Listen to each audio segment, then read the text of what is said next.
Hello साथीहरु, प्रणाम प्रणाम है। आज चाहिँ यो पावर टेलरलाई म स्टार्ट गर्दैछु। कस्तो हुन्छ हेर्दिनु। पावर टेलरको स्टार्ट गर्ने सिस्टमहरु तपाईहरुलाई सिकाउँछु। यसको एक दुईवटा टिप्सहरु दिन्छु, सुनिराख्नु, काम दिन्छ तपाईहरुलाई। यो चाहिँ power tiller made in China है। यसको चाहिँ स्टिकर यस्तो छ। यस्तो छ स्टिकर चाहिँ।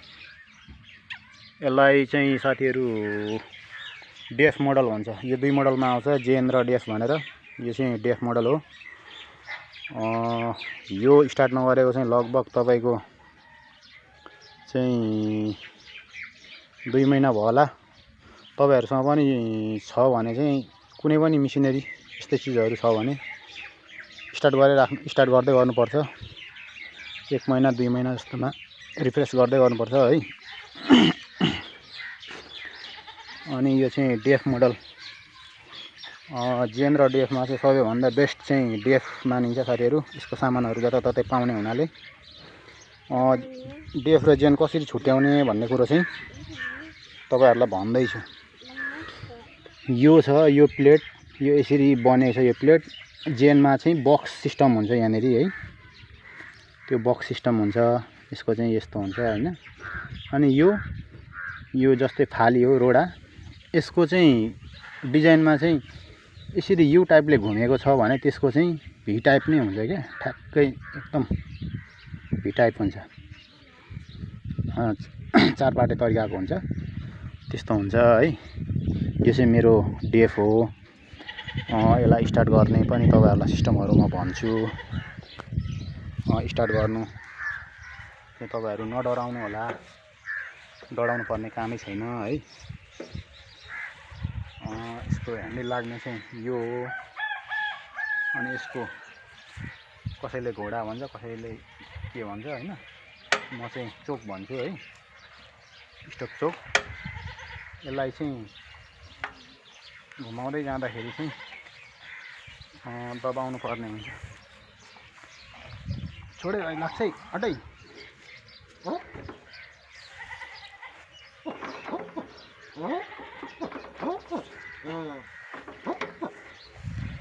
त्यसो साथीहरु है।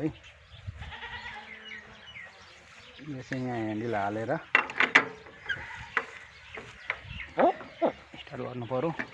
अब अहिले यता घुमाउनु डह्रो भयो नि। यसलाई मैले त्यो चोक चाहिँ थिचेको छुइनँ हैन।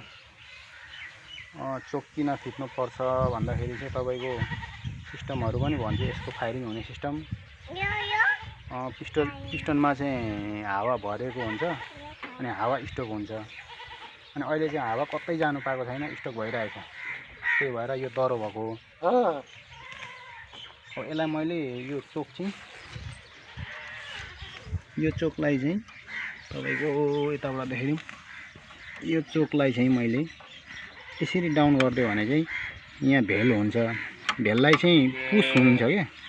भेल पुस हुनु भनेको चाहिँ तपाईको रिङ पिस्टनमा कम्प्रेसर बनेको चाहिँ कम्प्रेसर लिक गराउनु। कम्प्रेसर लिक गराएपछि त तपाईको इजी भइहाल्छ पिस्टन माथि आउनलाई। त्यो भएर चाहिँ हल्का हुन्छ। अनि भरे हामीले छोड्दाखेरि चाहिँ स्टार्ट हुने। फेरि किन भन्दाखेरि स्टक हावा चाहिँ पड्किन्छ, त्यहाँनेरि कतै जानु नपाएर ब्लास्टिङ हुन्छ।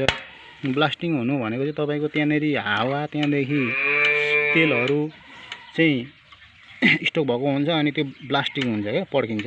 त्यो पड्केर नै स्टार्ट हुन्छ गाडीहरु चाहिँ है।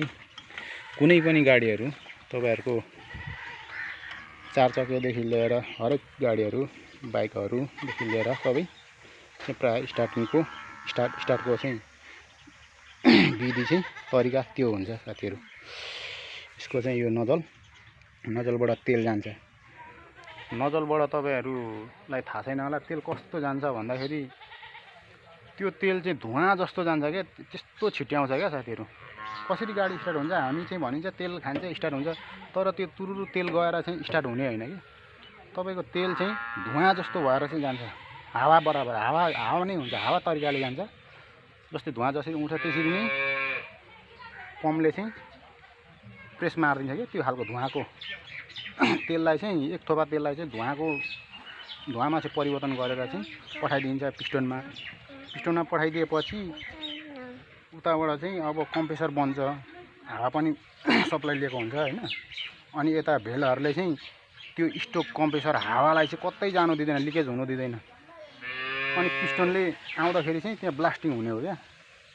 त्यसरी चाहिँ गाडी स्टार्ट हुन्छ है साथीहरू। गाडी स्टार्ट हुनेको फर्मुला सिस्टमहरू चाहिँ यो हुन्छ है, बुझिराख्नु होला तपाईँहरूले।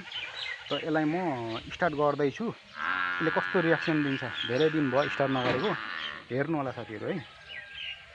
अनि यसलाई अब लगभग तयारीमा पनि राख्दैछु। झारसार पुरै पलाइसकेको छ हेर्नु साथीहरू हैन। कस्तो तयारीमा चाहिँ कस्तो खालको यसले रियाक्सन दिन्छ।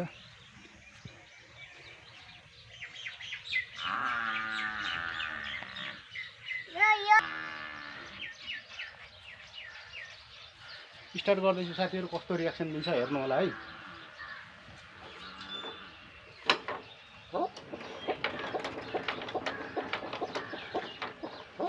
मैले तेललाई अन गरेको छैन, तेल अन गर्ने यहाँ हुन्छ।